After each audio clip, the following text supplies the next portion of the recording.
is good, YouTube? Quinn Wade Basketball Analysis coming to you with a quick video. I wanted to let you guys know I got some new merchandise available, not just t-shirt anymore. I got different type of t-shirt, different type of shirts and logos that you can purchase on my spread shirt, and also hoodies now. We have expanded and added more to the channel and more merchandise for the brand. Thanks for supporting. It will be in the description and the links will be in the comment section below. Thanks for helping me and supporting the movement. Quinn Wade Basketball Analysis. I'm going to check out the video. What is good, YouTube? Quinn Wade Basketball Analysis coming to y'all with a video. We're going to talk about the San Antonio Spurs, one of the teams that I have respected and I have covered for many, many years. And the only reason why we're going to cover and talk about the Spurs today is because of Demar DeRozan being eligible for a max contract extension. And we done seen Draymond and CJ and the crew all sign $100 million extensions. Now DeMar DeRozan contract isn't up, but he can sign the extension early and get the guaranteed money like we just seen with Draymond Green. A lot of people don't see DeMar DeRozan as a superstar. Some people don't see him as a guy that can lead you to a championship. That's one of the reasons why Usai Ujiri traded him to the Spurs, is because he didn't think that he can actually win a championship with DeMar as the best player. So he went with Kawhi Leonard, who was able to get the job done in his first season, even though the roster wasn't exactly the same. It was mostly the same. DeMar DeRozan is a guy that plays a lot of games. The most games that he missed was 20, and that was in the 14-15 season when he only played 60 games. Other than that, DeMar DeRozan comes to work and he shows up. He plays hard. He's one of the best scorers that we have in the league. He has been able to shoot 45% from the field. He has averaged over 34 minutes a game. He has been able to be a great free throw shooter at 82%. He has evolved into one of the best passing small shooting guards in the entire NBA, averaging around 4.3 for his career. Last year, he averaged a career high in assists with the San Antonio Spurs, which was 6. He also averaged a career high in rebounds at 6. And even though his numbers decreased offensively, he still was able to give you 21.2 points a game. He's a career 19.9 scorer for his entire career. I love me some DeMar DeRozan. He's one of my favorite players to watch. He is just so skilled and fundamentally sound. He makes you pay for mistakes. He makes you pay for overthinking. He makes you pay for being over-disciplined. Not disciplined. He makes you pay if you don't keep an eye on him by just making the right counters, the spin moves, the floaters, the pull-ups. Any way you make a mistake, DeMar DeRozan just takes his time and just figures it out and knocks you down. And sometimes he even freezes his opponents and his moves, and it just leaves you guessing what's going to happen next. And by then, he will put the ball in the basket. One of the main reasons why DeMar DeRozan didn't average that many points is because the Spurs team has always been about team scoring. Like they told Kawhi Leonard, just because a play is called for you doesn't mean you have to score the ball. And I think that that's very important to why DeMar DeRozan numbers was at a low other than the last couple years they've been in the league.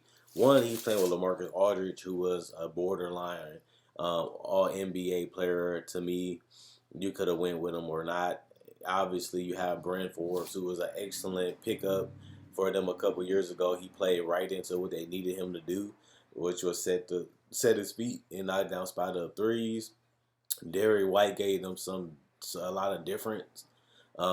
His ability to break down the defense, he was able to knock down spot-up threes, but he was also able to get to the basket, get out in transition, and he's a great defender.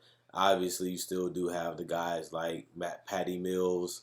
That is a great spot-up three-point shooter. You still have Lonnie Walker, who shows that he can be possibly a guy that can create his own shot and be an all-star caliber creator. At the age 20, he has a lot more to develop. We still have to see him do it on the NBA level. He is a legitimate 6'5", and he does have the athleticism to make Those shots that he create a lot more better. They also do have the role players this year with Damari Carroll and Markel Bellinetti, and still do have Rudy Gay, and they also took a gamble on Trey Lyles. But I like DeMar DeRozan. I feel like this is a move that if you don't feel like Lonnie Walker is going to develop into a superstar, if you don't think that they're right and DeJounte Murray can play with each other, or even Brent Forbes and DeJounte Murray can play with each other, you know that you have a guy that you know what he brings to the table. You know that he is one of the best players in the NBA. Some people thought that DeMar DeRozan was going to be the all-star for the Spurs until LaMarcus Aldridge had a hot couple weeks. He was already close to DeMar, but then he started getting a little bit more hotter as the all-star game came through, and he ended up getting the votes to make it. But I still think that DeMar DeRozan has become one of the more underrated players.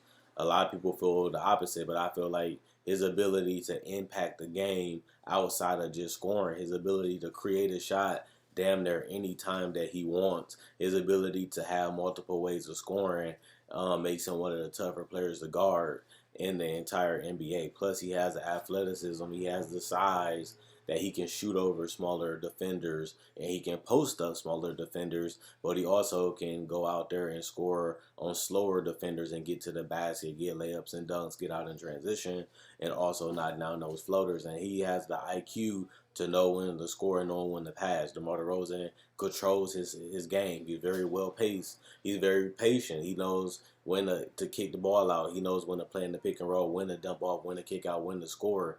And I feel like he was perfect for the Spurs in that regard because he is a guy that's down to earth. He's coachable. He listens and he's willing to change.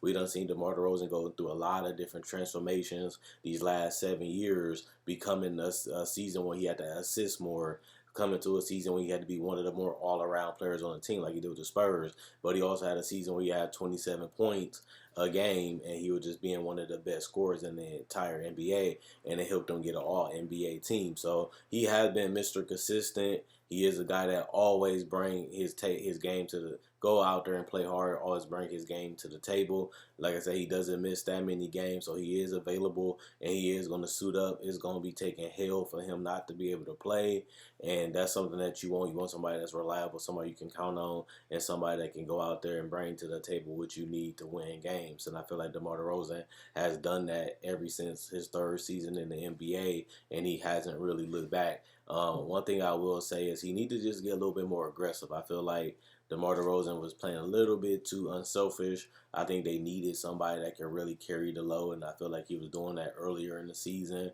But then he became more of a less aggressive as the season went on. I think that he really wanted to make his teammates happy, and I think he really wanted to keep them involved. But like I said, DeMar DeRozan is a special player. He's a very important player to this offense.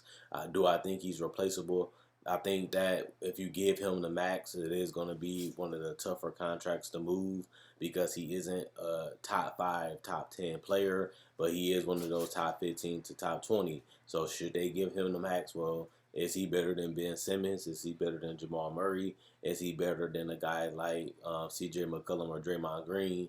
If C.J. McCollum and Draymond Green got 100 million extensions, I don't see why you can't give it to DeMar DeRozan. This is the guy that played at an all-star level all last year, and throughout his career, he has become a multiple-time all-star. You can say it was in the East, but he went to the West and still helped the Spurs make it to the playoffs for another season, and he helped them get to a game 7 against the Denver Nuggets where it could have went either way, and it was a hard-fought game. They just came up short at the end of the day.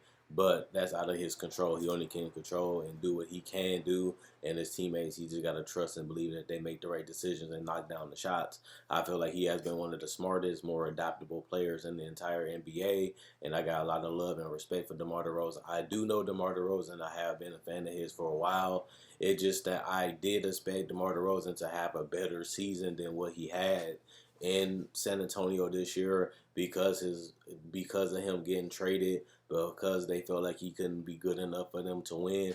I expected him to have um, a lot more of a dominant impact like we seen 2 years ago when he put up those numbers of a career high in points. I thought that he had come out with that mentality that I am good enough for them to win the title. I am great enough to lead a team to a championship. Even though they did win 48 games, it did seem like DeMar DeRozan was pretty comfortable in his role with San Antonio, but he wasn't to the point where he felt like he had something to prove and he had a chip on his shoulder, which I was surprised because DeMar DeRozan is a guy that's capable of giving you 25 plus points and still give you the same amount of assists and the same amount of rebounds because he did play 34 minutes. But if you really want to be honest, that was just my personal opinion because he did help the younger guys get more playing time and more touches and allowed them to be who they are. He allowed them to play their game, and he was able to sacrifice a lot more of his game for the betterment of the team. And I think that was a better season than what I thought, even though it still would have been fun for DeMar DeRozan to go out there and show people and shut a lot of people up and shut a lot of his haters and the doubters up by just going out there and obliterating everybody, showing that he can shoot threes, showing that he can just take over and dominate a game at will, which I thought that he had it in him. I thought that him getting traded for Kawhi Leonard would have brought that out of him, that strength, that knowledge of now I got to really go out here and just take over the league, and he didn't do it. Is I'm disappointed? No, because I feel like he played his cards right. And I think that in a Spurs system, that's how they always play. That's how they always been. So he did the Spurs thing, and it was the right thing because they ended up making it to the playoffs and making some noise when they got there. And at the end of the day, I respect him. But let me know what you guys think. Do you think DeMar DeRozan is worth the full max extension? Do you think that he should get the $100 million extension? Do you think that the Spurs should keep him? Do you think they should try to go with Lonnie Walker? I heard people that said they should keep Bryn Forbes and DeJounte and put Derrick Wright at the shooting guard. But if you pay DeMar DeRozan, you're not going to have money for Derrick Wright and DeJounte Murray and Bryn Forbes. Bryn Forbes don't even look like a superstar point guard anyway, but DeJounte Murray and obviously, Derrick Wright looks special, and you still got to remember Lonnie Walker. It looks like he's going to have one of the best seasons if he gets the opportunity. And for Derrick Wright and DeJounte and DeMar, that's not going to really work out when it comes to salary, and it's not going to really work out when it comes to playing time. So somebody got to go. Do you think that they should try to get rid of DeMar DeRozan and get something back in return? Or do you think they should just keep grinding it out with him, wait till a piece come, and then make that trade and take them over the hump? Or do you think that they should just let LaMarcus Aldridge go and put DeMar DeRozan at the 3? And I've seen a lot of people saying that. Or do you think that they should just, trade DeMar DeRozan right now while he still has value and build around Lonnie, DeJounte, Derrick White, and Bryn Forbes for the future and see what they bring to the table as they get more opportunity and more minutes? But like I said, DeMar DeRozan is something like a sure thing. Always at work, you know where you're going to get, and he is one of the top players in the world. All 3 of those you know for sure because that's what he's been doing for the last 7 years. And if that's the case, you are giving that up. But then again, Uzziah made that decision. We're going to take a gamble on Kawhi Leonard, even if it costs us DeMar. They won a title, and they still going to be a playoff team, in my personal opinion, without DeMar, Kawhi Leonard, but they won't win the title. Do you think the Spurs will be better without DeMar? Do you think they should just let LaMarcus' contract expire? Or do you think that it's time for him to go, build around Derrick White, DeJounte, or Lonnie Walker, and give them the opportunity to really become something special and get more minutes and get more experience? Let me know in the comment section below what you think. Like this video, check out my older videos on my channel. I have many playlists. I break down rookies, I break down players, I break down summer league. I do cover the draft, and I got a mock draft up already. Not only that, I do podcasts, and I also talk about the game of basketball, whether it comes to summer league, free agency, trade deadline, buyouts, and also I cover top 10 discussions and stuff like that. So you like this type of video, you like the NBA, check out my older videos and my playlists. I enjoy making these videos. You guys enjoy watching.